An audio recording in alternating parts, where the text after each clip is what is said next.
Hello friends, welcome to SS exam. Friends, as you all know, अपने SS examination की preparation कर रहे हैं। तो दोस्तों, उसी कड़ी के अंदर अपने द एडमिनिस्ट्रेटिव ट्रिब्यूनल्स एक्ट 1985 के बारे में चर्चा कर रहे थे। तो दोस्तों, इसके अपनों ने 3 पार्ट ऑलरेडी डिस्कस कर लिए हैं। प्लेलिस्ट में जाके आप देख सकते हो, राइट। और दोस्तों, सेक्शन नंबर 5 तक जो है प्रीवियस वीडियो में मैंने आपको बताया था। तो आज दोस्तों अपने सेक्शन नंबर 6 से आगे करेंगे कंटिन्यू। लेकिन दोस्तों, सेक्शन नंबर 6 पढ़ने से पहले मैं आपको जो प्रीवियस वीडियोस में, अपने तीनों वीडियोस में बताया था, उसको एक बार रिवाइज़ करवाना चाहता हूँ। और दोस्तों, रिवीजन भी जो मोस्ट इंपॉर्टेंट चीज़ें थी, राइट, जिससे एग्जामिनेशन में क्वेश्चन आ सकते हैं, वहाँ से एग्जामिनेशन में क्वेश्चन पूछे जा सकते हैं, राइट, यस और नो। तो दोस्तों, पहले अपने रिवीजन करेंगे 5 सेक्शन तक, राइट। एक ही पेज पे मैंने सारा लिख दिया। इसके बाद दोस्तों सेक्शन नंबर 6 से अपने बहुत अच्छे से पढ़ने वाले हैं, ठीक है। मैं याद करवा दूंगा दोस्तों, सेक्शन नंबर 6, 7, 8 जो भी आज अपने पढ़ेंगे, राइट। तो दोस्तों, वीडियो स्किप मत करिएगा, वीडियो पूरा देखिएगा, राइट। दोस्तों, 20 से 25-30 मिनट निकालना 24 घंटे में कोई बड़ी बात नहीं है, राइट। तो कभी भी दोस्तों आपको टाइम मिले तो वीडियो पूरा देखें, राइट। तो देखिए दोस्तों, सबसे पहले रिवीजन करते हैं अपने। सबसे पहले अपनों ने क्या पढ़ा, 42वां संविधान संशोधन जब हुआ, जब दोस्तों संविधान लागू हुआ, तो एडमिनिस्ट्रेटिव ट्रिब्यूनल एक्ट जो है हमारे संविधान के कोई से भी आर्टिकल में नहीं था, ठीक है। ट्रिब्यूनल्स की कोई बात नहीं थी। लेकिन दोस्तों 1976 आते आते ये ज़रूरत महसूस हुई कि हाँ यार, ट्रिब्यूनल्स होनी चाहिए, क्योंकि पर्टिकुलर टास्क के लिए, कोई पर्टिकुलर काम के लिए, मान लो पब्लिक सर्विसेज का एग्जांपल ले लूँ या कोई अदर मैटर का दोस्तों एग्जांपल ले लूँ, राइट। तो क्या है कि कोर्ट में अंदर जाना बार बार फिजिबल नहीं है, कोर्ट ऑलरेडी इतनी बिजी है, राइट। और कोर्ट के पास दोस्तों इतनी एक्सपर्टीज़ नहीं होगी उस पर्टिकुलर मैटर के लिए, राइट। जैसे दोस्तों आपने आर्मड फोर्सेस ट्रिब्यूनल का नाम सुना होगा, ठीक है, राइट। आर्मड फोर्सेस ट्रिब्यूनल का दोस्तों वो भी एक प्रकार का ट्रिब्यूनल है। उसमें दोस्तों आर्मड फोर्सेस से रिलेटेड जो लोग हैं उनके ग्रीवांस रेड्रेस किए जाते हैं, राइट। एक दोस्तों एनजीटी का नाम सुना होगा, नेशनल ग्रीन ट्रिब्यूनल्स, राइट। तो इस प्रकार से दोस्तों बहुत सारे ट्रिब्यूनल्स हैं, यस और नो।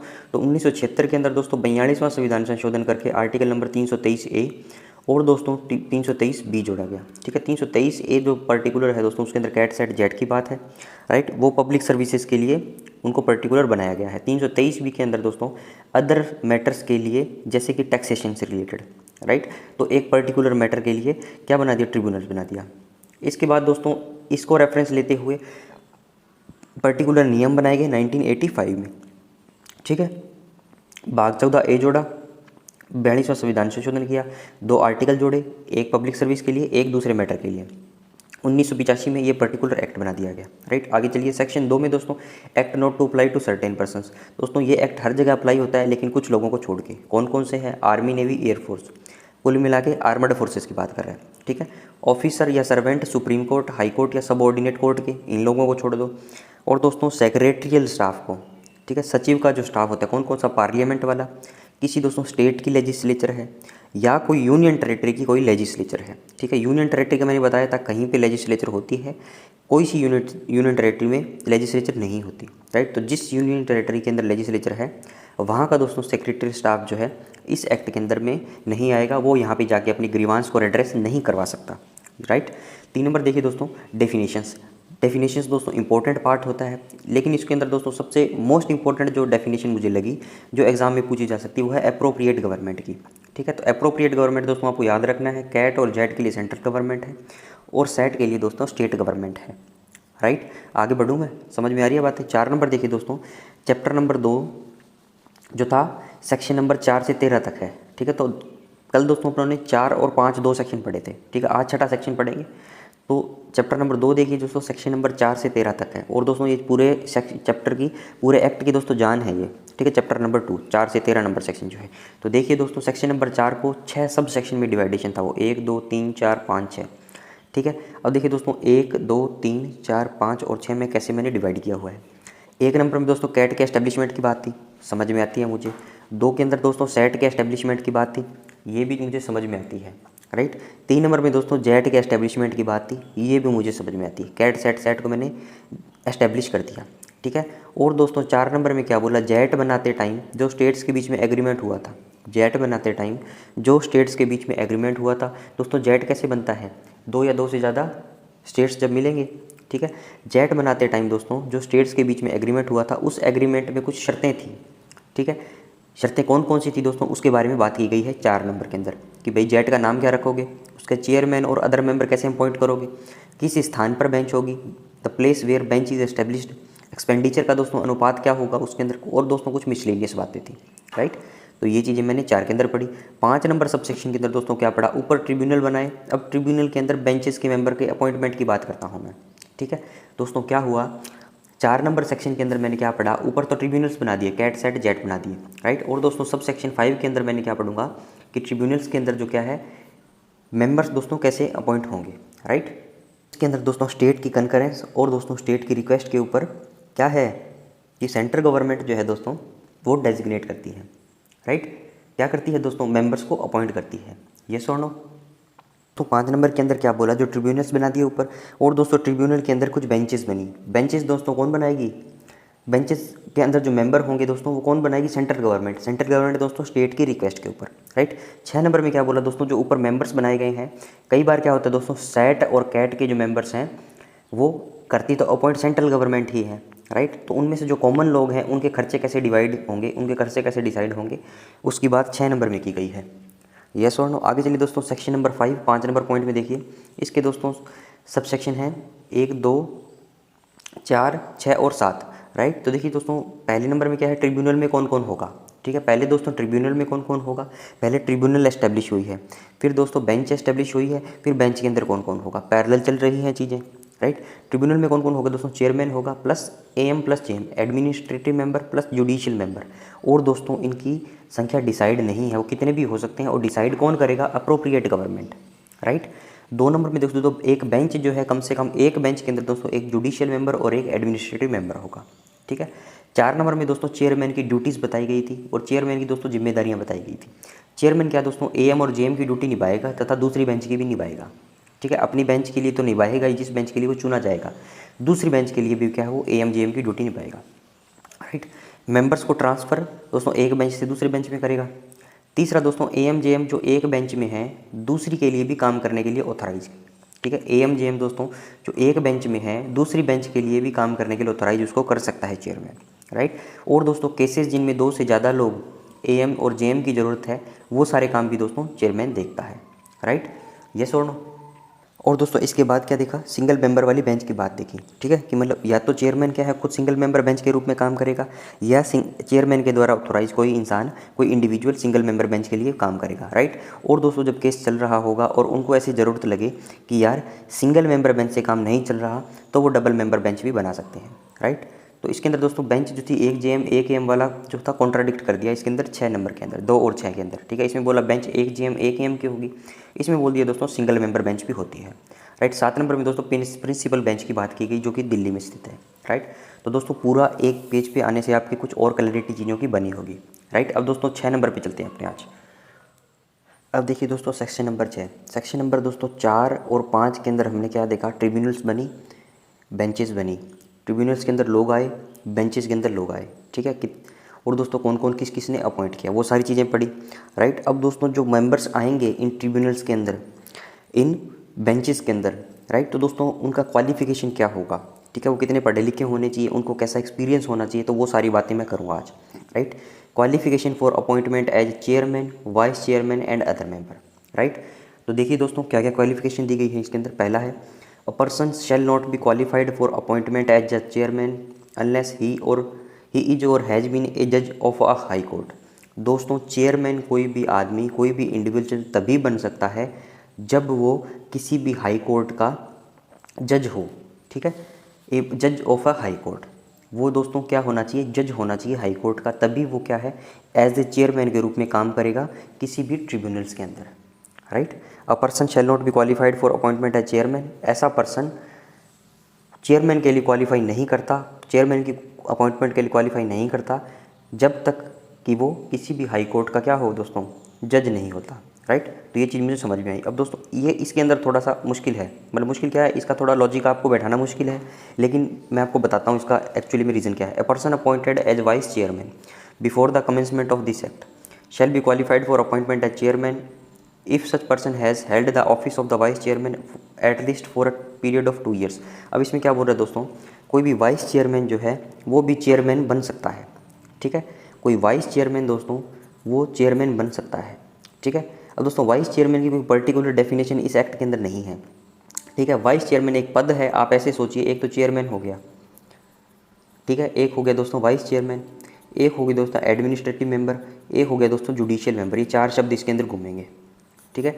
1 2 3 4, इन चारों से ज़्यादा कोई शब्द इसके अंदर नहीं है, right. Chairman, vice chairman, administrative member और जुडिशियल मेंबर। अब ये दोस्तों क्या बोल रहा है कि कोई भी वाइस चेयरमैन जो है वो चेयरमैन बन सकता है, ठीक है। लेकिन शर्त क्या है दोस्तों उसके लिए, बशर्ते उसने 2 साल के पीरियड के लिए वो वाइस चेयरमैन की भूमिका निभाई हो, उसने 2 साल के लिए वाइस चेयरमैन का ऑफिस होल्ड किया हो। और दोस्तों वो होल्ड जब कब किया हो, before the commencement of this act, इस एक्ट को लागू होने से पहले, ठीक है। तो ये दोस्तों लाइन पढ़ोगे तो आप सोच में पड़ जाओगे कि यार ऐसा कैसे हो गया, ठीक है। एक्ट तो अभी बना है, चेयरमैन वाइस चेयर इसमें इसी में नहीं आए होंगे, ठीक है। एडमिनिस्ट्रेटिव जुडिशियल मेंबर सारे इसी के अंदर तो आए हैं, तो before the commencement of act ऐसा कैसे हो गया। तो दोस्तों मैं आपको बताना चाहूँगा, संविधान के अंदर दोस्तों आर्टिकल जो है 42वें कॉन्स्टिट्यूशन अमेंडमेंट एक्ट के बाद जुड़े, ठीक है। 323 और 323 भी, राइट। दोस्तों उस टाइम एक्ट तो पास हो ही, एक्ट भले ही बाद में पास हो गया, लेकिन शब्द तो दोस्तों जुड़ ही गए ट्रिब्यूनल्स के, ठीक है। तो दोस्तों ट्रिब्यूनल्स का गठन स्टार्ट हो गया, राइट। तो दोस्तों कुछ ऐसे लोग थे जो वाइस चेयरमैन की भूमिका उस टाइम निभाई है कि इन्होंने, राइट। तो उसका बोल रहा है कि हाँ उस पीरियड के अंदर, मतलब 1985 में ये लागू हुआ, तो उससे पहले अगर 1976 से लेकर 85 तक, ठीक है, जिस टाइम संविधान लागू हो गया, ट्रिब्यूनल्स बनना स्टार्ट हो गई, राइट। तो उस टाइम किसी ने वाइस चेयरमैन की भूमिका निभाई हो कम से कम 2 साल के लिए, तो वो भी क्या है, अपॉइंट किया जा सकता है चेयरमैन के पद पे, राइट। एक सेकेंड। हाँ तो दोस्तों यही बोल रहा है कि इसके अंदर कि मतलब 2 साल के लिए अगर उसने वाइस चेयरमैन का काम किया है तो वो क्या है, चेयरमैन के लिए नॉमिनेट हो सकता है, ठीक है। और दोस्तों ये मोस्ट इंपॉर्टेंट लाइन है, आपके ट्रू फॉल्स के अंदर पूछा जा सकता है इसको, ठीक है। दूसरा दोस्तों, a person shall not be qualified for appointment. अब दोस्तों ये नेगेटिव वे में बात करी है इन्होंने कि मतलब क्वालिफाई कब नहीं होगा, ठीक है। अगर ये ऐसा नहीं करता तो क्वालिफाई नहीं होगा, ठीक है। तो दोस्तों इसको पॉजिटिव भी लिख सकते थे, ठीक है, उससे कोई फ़र्क नहीं पड़ता। पता नहीं क्यों राइटर ने या एक्ट बनाने वालों ने इन चीज़ों को नेगेटिव क्यों लिखा है, ठीक है। ऐसा भी तो लिख सकता था कि हाँ, जैसे अपने लोकसभा राज्यसभा में पढ़ते हैं, इतनी उम्र होनी चाहिए, पागल व दिवालिया घोषित नहीं होना चाहिए, राइट। तो मतलब पॉजिटिव सेंस में भी कर सकते हैं, नेगेटिव सेंस में भी कर सकते हैं, ठीक है। तो इसने बोल दिया कि a person shall not be qualified for appointment, वो उसके अंदर अपॉइंटमेंट के लिए क्वालिफाई नहीं करेगा, ठीक है। तो देखिए दोस्तों, पहला एन एडमिनिस्ट्रेटिव मेंबर, कोई भी दोस्तों एडमिनिस्ट्रेटिव मेंबर के पास क्या क्या क्वालिफिकेशन होनी चाहिए उसके बारे में बात की गई है, ठीक है। तो ये क्या है दोस्तों, unless he has held for at least 2 years for the post of secretary to the government of India. कम से कम दोस्तों 2 साल के लिए वो क्या है, गवर्नमेंट ऑफ इंडिया के लिए सचिव होना चाहिए, ठीक है। सेक्रेटरी मतलब दोस्तों सचिव। सेक्रेटरी कब बनते हैं दोस्तों, सुपर सीनियर IAS ऑफिसर होते हैं, ठीक है। UPSC से जाओ एडमिनिस्ट्रेटिव सर्विसेज के अंदर, IAS के अंदर दोस्तों, UPSC के लिए जब एग्ज़ाम होता है तो बहुत से इसके अंदर ट्रेड्स होती हैं, ठीक है। IAS बन जाओ आप, IFS बन जाओ दोस्तों, IRS बन जाओ दोस्तों, IPS बन जाओ दोस्तों, ठीक है, IDS बन जाओ दोस्तों, ठीक है। तो जब आप IAS में जाओगे तो आप दोस्तों सचिव बनते हो आगे जाके, ठीक है, सेक्रेटरी बन जाते हो, राइट। इसमें देखिए दोस्तों, any other post under the central state government and carrying the state scale pay which is not less than that of the secretary to the government of India for at least 2 year। पहला तो बोल दिया दोस्तों secretary होना चाहिए government of India के लिए, ठीक है, कम से कम 2 साल के लिए। दूसरा बोल दिया दोस्तों उसने, कोई भी पोस्ट हेल्ड करी हो सेंट्रल और स्टेट गवर्नमेंट के अंदर जिसका दोस्तों पे स्केल जो था वो सेक्रेटरी के पे स्केल से कम नहीं होना चाहिए, ठीक है। और दोस्तों कम से कम 2 साल के लिए उसने वहाँ पे काम किया हो। तीसरा दोस्तों क्या बोल दिया, held a post of additional secretary to government of India for at least 5 year। या तो दोस्तों सेक्रेटरी बन जाओ 2 साल के लिए, या फिर एडिशनल सेक्रेटरी बन जाओ 5 साल के लिए, ठीक है। अब सेक्रेटरी के नीचे दोस्तों एडिशनल होगा, जैसे हमारे PCDA के नीचे क्या होता है, एडिशनल होता है, CJDA के नीचे एडिशनल। तो ये रैंकिंग है दोस्तों, हायरार्की है उनकी, राइट। तो ये होगी दोस्तों 3 कंडीशन, एक आगे है, ठीक है। तो इसको दोस्तों समराइज़ करते हैं, अपने 2 साल के लिए सचिव रह लो, ठीक है। 2 साल के लिए दोस्तों सचिव सेंट्रल या स्टेट गवर्नमेंट के अंदर ऐसी जॉब कर लो कि जिसका सचिव के स्केल के बराबर हो, उनका पे स्केल, उसकी रैंक बराबर हो। और दोस्तों 5 साल के लिए या तो एडिशनल सचिव रह लो, या दोस्तों 5 साल के लिए एडिशनल सचिव के पे स्केल के बराबर के रैंक का कोई सेंट्रल या स्टेट गवर्नमेंट के अंदर काम कर लो, कोई भी पोस्ट हेल्ड कर लो, ठीक है। समझ में आया दोस्तों। अब दोस्तों एक चीज़ खास बात इसमें ध्यान देना, एडमिनिस्ट्रेटिव मेंबर है ना, तो यहाँ पे दोस्तों सचिव की बात की गई है, सेक्रेटरी की बात की गई है, ठीक है। अब दोस्तों जब मैं जुडिशियल मेंबर पढ़ूंगा तो उसकी तुलना दोस्तों मैं चेयरमैन से करवाऊंगा, ठीक है। चेयरमैन दोस्तों कोई भी हाई कोर्ट का जज होना चाहिए, तो उसके अंदर भी दोस्तों कुछ ऐसी मिलती जुलती बातें हैं, क्योंकि दोस्तों जुडिशियल मेंबर है तो जुडिशरी से रिलेटेड कुछ बातें होगी, वकीलों से रिलेटेड कुछ बातें होगी, राइट, यस और नो। तो इसके अंदर देखिए दोस्तों 22-25 का खेल है, ठीक है, 22-25 का खेल है, 2255 का खेल है, 2255 का खेल है, 2255 2 साल सचिव का स्केल की सेम पोस्ट स्टेट या सेंट्रल गवर्नमेंट के अंदर, 5 साल एडिशनल सचिव या 5 साल सेंटर या स्टेट गवर्नमेंट के अंदर कोई पोस्ट हेल्ड करे जिसका रैंक, जिसका पे स्केल जो है एडिशनल सचिव के बराबर हो। 22-55। अब दोस्तों 3-3 जोड़ दिया, राइट। तो 3-3 साल का दोस्तों सेक्सुअल हरासमेंट के अंदर उन लोगों का कार्यकाल था, ठीक है। उन लोगों का दोस्तों जो उसकी कमेटीज़ थी उनके लोगों का कार्यकाल था 3-3 साल का, राइट। तो इसके अंदर 3-3 का गैप आ गया। 2 + 3 5, 2 + 3 5, 22-55 एडमिनिस्ट्रेटिव मेंबर दोस्तों 22-55 होते हैं। एडमिनिस्ट्रेटिव मेंबर दोस्तों 22-55 होते हैं, राइट। कुछ याद हुआ दोस्तों? अब रिवीजन करेंगे तो एक बार और याद इसको करूँगा। आगे चलिए। अब देखिए दोस्तों, ये लास्ट वाला मैंने बता ही दिया। Any other post under the centre state government carrying the scale pay of which is not less than the additional secretary to government of India at least for a period of 5 years, ठीक है। तो इसके अंदर दोस्तों 22-55 का खेल हो गया। सचिव बनो, एडिशनल सचिव बनो, एडिशनल सचिव के बराबर की रैंक सचिव बनो, इसके बराबर की रैंक या पे स्केल बोल दो। एडिशनल सचिव बनो, इसके बराबर का पे स्केल बोल दो, सेंट्रल स्टेट गवर्नमेंट। 22-55 का खेल। अब दोस्तों जुडिशियल मेंबर की बात करता हूँ, ठीक है। Unless he is qualified to be a जज ऑफ अ हाई कोर्ट, ठीक है। पहला तो बोल दिया दोस्तों भैया जज होना चाहिए हाई कोर्ट का। दोस्तों जुडिशियल मेंबर जो है वो एडमिनिस्ट्रेटिव मेंबर से अलग हुआ, ठीक है। और दोस्तों ये किससे सेम हुआ? चेयरमैन से। अब दोस्तों चीज़ों को कनेक्ट करता हूँ मैं, जैसे दोस्तों डेफिनेशन के अंदर मैंने आई नंबर पॉइंट आपको बताया। आई नंबर पॉइंट के अंदर मैंने क्या बोला था? चेयरमैन का क्या है, मैंने मेंबर्स लिखे, मेंबर्स के नीचे दोस्तों मैंने एएम लिख दिया और जेएम लिख दिया और नीचे दोस्तों इसके चेयरमैन लिख दिया। तो दोस्तों वहाँ पे चेयरमैन को इसके नीचे लिखने का कारण ये था क्योंकि दोस्तों जुडिशियल मेंबर जो है वो भी एज ए चेयरमैन हो सकता है, राइट। इसके बाद दोस्तों नेक्स्ट सेक्शंस में चले जब अपने, तो मैंने बताया आपको कि भैया ये जो चेयरमैन है वो एएम और जेएम की दोनों की ड्यूटी निभा सकता है, ठीक है। सेक्शन नंबर 4 के अंदर अपनों ने पढ़ा एएम और जेएम की दोनों की ड्यूटी निभा सकता है, एक बेंच की भी दूसरे बेंच की भी, राइट। अब दोस्तों जब मैंने इनकी क्वालिफिकेशन पढ़ी वापस में, जब मैं क्वालिफिकेशन पे आया तो दोस्तों चेयरमैन की जो मैंने क्वालिफिकेशन पढ़ी वो हाई कोर्ट के जज के बराबर पढ़ी, ठीक है। और दोस्तों फिर मैंने जुडिशियल मेंबर की जो क्वालिफिकेशन पढ़ी वो भी एक हाई कोर्ट के जज के बराबर पढ़ी, ठीक है। इसलिए दोस्तों डेफिनेशन के अंदर इंक्लूडिंग चेयरमैन लिख दिया जुडिशियल मेंबर के अंदर, क्योंकि दोस्तों चेयरमैन की क्वालिफिकेशन और जुडिशियल मेंबर की qualification both are same, right. लेकिन दोस्तों सारी सेम नहीं है, जुडिशियल मेंबर और भी डिपार्टमेंट से लोग आते हैं, ठीक है। देखिए दोस्तों क्या है, he has for at least 2 years held the post of a secretary to the government of India. He has for at least 2 year held, दोस्तों 2 साल उसको रखना है किसकी पोस्ट पे? सेक्रेटरी पोस्ट पे, ठीक है। कौन सी मिनिस्ट्री में दोस्तों? गवर्नमेंट ऑफ इंडिया की मिनिस्ट्री है। कौन सा डिपार्टमेंट है? लीगल अफेयर का, ठीक है। लीगल अफेयर दोस्तों कानूनी वाली बात आ गई, थोड़ी समझ में आ रही है आपको कुछ? और the legislative department including member secretary, ठीक है। या फिर ये डिपार्टमेंट हो गया, लेजिस्लेटिव डिपार्टमेंट कोई होता होगा, ठीक है। और दोस्तों लॉ कमीशन ऑफ इंडिया। कुल मिला के दोस्तों बात यह है कि लीगल की बात आ गई, लीगल अफेयर्स, लेजिस्लेटिव डिपार्टमेंट और दोस्तों law commission of India, right. आगे चलिए दोस्तों, या को क्या हो सकता है? Held a post of additional secretary. यहाँ बोल दिया सचिव की पोस्ट, यहाँ बोल दिया दोस्तों additional secretary to the government of India, और दोस्तों इसकी फोटोकॉपी कर दी, ठीक है। बस यहाँ पे टाइम पीरियड कितने कर दिया? 5 साल कर दिया। ऊपर कितना था दोस्तों? 2 साल था, ठीक है। अब इन चीज़ों को समराइज़ करते हैं दोस्तों। जेएम तो है जुडिशियल मेंबर, जज होना चाहिए हाई कोर्ट का, या तो ये हो सकता है 2 साल सचिव हो लीगल अफेयर्स में, लेजिस्लेटिव डिपार्टमेंट में या लॉ कमीशन के अंदर, या दोस्तों 5 साल क्या हो? एडिशनल सचिव हो इन तीनों के अंदर, ठीक है। उसके अंदर दोस्तों 22-55 का खेल था। इसके अंदर दोस्तों बीच वालों को उठा लो और साइड वालों को उठा लो, 25 का खेल है, ठीक है। पहला बोल दिया जज ऑफ हाई कोर्ट, इसके अंदर दोस्तों 25 का खेल है। 2 और 5 में टाइम पीरियड से डिनोट करता हूँ इनको, राइट। और दोस्तों समझ में आई अब कुछ बातें, क्लैरिटी बनी आपकी कि जेएम है तो वकीलों की बातें करेंगे, जुडिशरी की बातें होंगी, और दोस्तों चेयरमैन वाली क्वालिफिकेशन ही तो है ये चेयरमैन वाली क्वालिफिकेशन ही तो है। और दोस्तों मैं यहाँ पे एक पॉइंट और ऐड कर दूँ, एएम की जब मैं बात करूँगा तो दोस्तों मैं सचिवों वाली बात करूँगा। और सचिव कौन से दोस्तों? सिंपल वाले सचिव, ठीक है, जो लीगल वाले और इन डिपार्टमेंट वाले नहीं हैं। सिंपल सचिव जो दोस्तों सेक्रेटरीट में हो, ठीक है, कहीं पे भी हो सकते हैं, राइट, वो अलग मैटर है। मतलब सचिव की बात हो गवर्नमेंट ऑफ इंडिया के अंदर, राइट। ये सचिव से रिलेटेड एक बात और मैं आपको बताना चाहता हूँ। पंचायत वेब सीरीज़ आपने देखी होगी, पंचायत वेब सीरीज़, तो उसके अंदर दोस्तों क्या होता है? सचिव होते हैं, ठीक है। आपने सुना होगा वो अभिषेक, क्या नाम है उनका एक्टर का? अभिषेक त्रिपाठी। तो सचिव दोस्तों सेक्रेटरी उनको बोलते हैं, ठीक है, सचिव।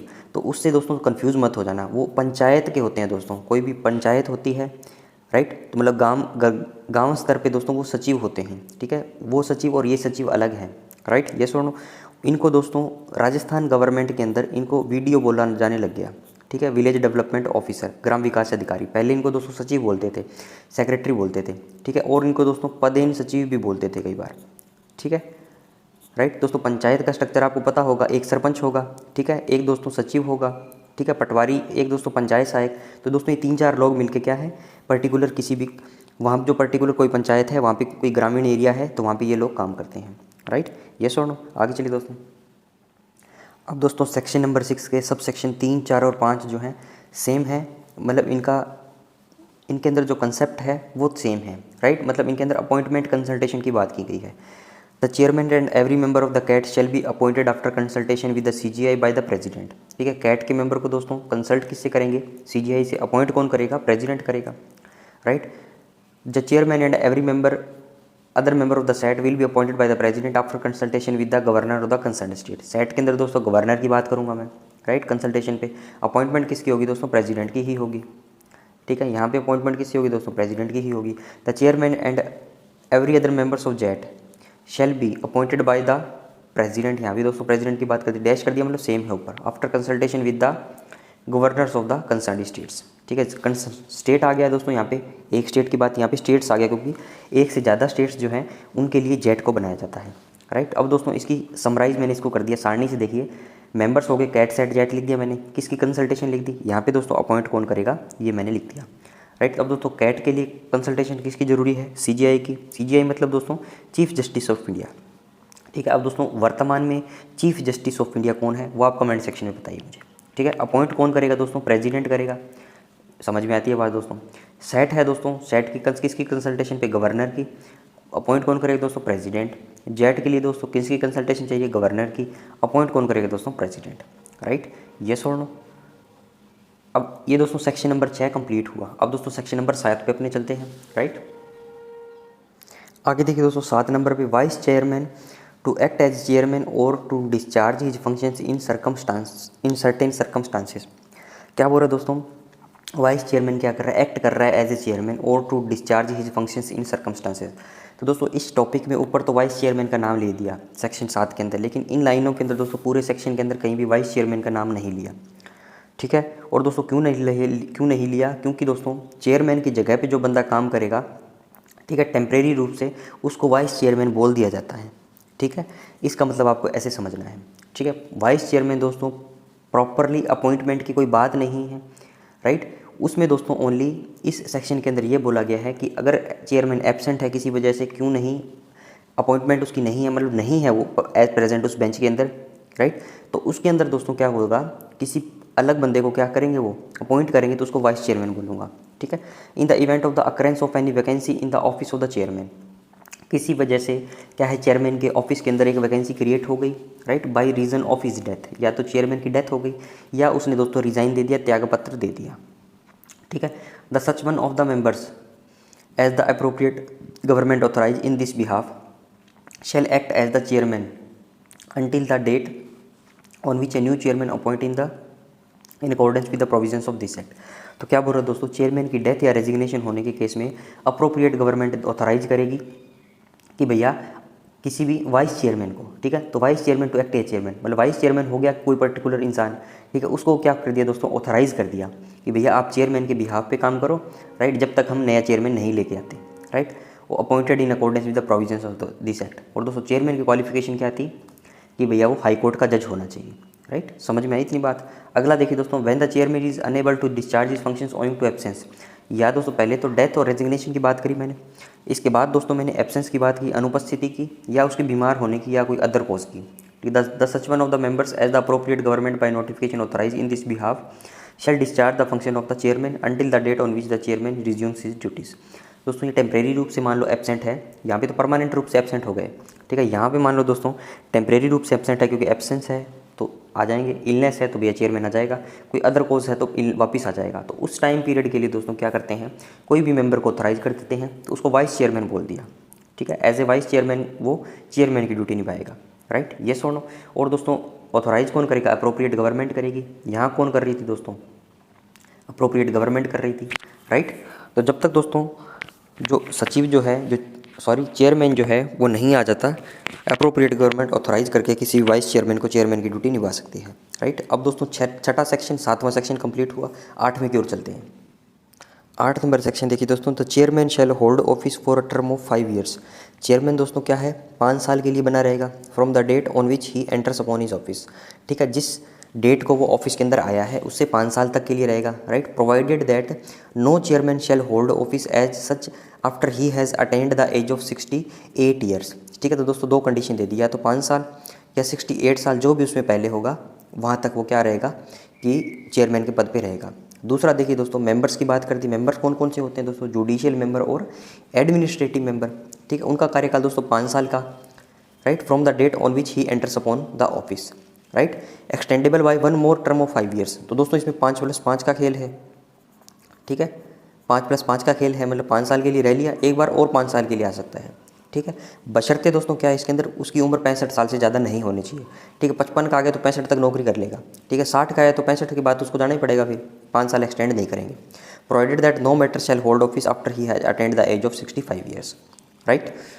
The conditions of service of chairman and members shall be same as applicable to the जजेज ऑफ द हाई कोर्ट। दोस्तों हाई कोर्ट के जजेस के जो टर्म्स और कंडीशन ऑफ सर्विस होती है उनके बराबर जो है इनको भी रखा जाता है, राइट। दोस्तों हाई कोर्ट के जजेस की कौन कौन सी कंडीशंस होती है, ये संविधान के भाग नंबर 5 के अंदर अपनों को पढ़ना है, राइट। तो दोस्तों संविधान का भाग नंबर 5 जो है वो पूरे जो अपना सिलेबस है 90% सवाल दोस्तों वहीं से पूछे जाएंगे, राइट। तो वो अपने पढ़ेंगे। भाग 20 दोस्तों ऑलरेडी अपलोडेड है चैनल पे, जाके आप देख सकते हो, अमेंडमेंट वाला, राइट। बहुत अच्छे तरीके से दोस्तों मैंने बताया, 2 वीडियोज़ होंगी उसकी, दोनों आप देख लेना। एक दोस्तों पेन से लिखा था मैंने, राइट, तो उसके बाद में दोस्तों इसको स्केच में कन्वर्ट करके 2 वीडियो इसकी अपलोडेड है। तो स्केच वाली आप देखना तो your understanding will be better. ठीक है, तो दोस्तों आज अपने 8 नंबर तक सेक्शन तक कंप्लीट किया है, कल अपने 9वां 10वां और 100 ऑन करेंगे, राइट। तो वीडियो को लाइक करें दोस्तों, चैनल को सब्सक्राइब करें। Thanks for watching. और दोस्तों कमेंट जाते जाते एक कमेंट जरूर कर दिया जाए करो। Thanks for watching, have a nice day.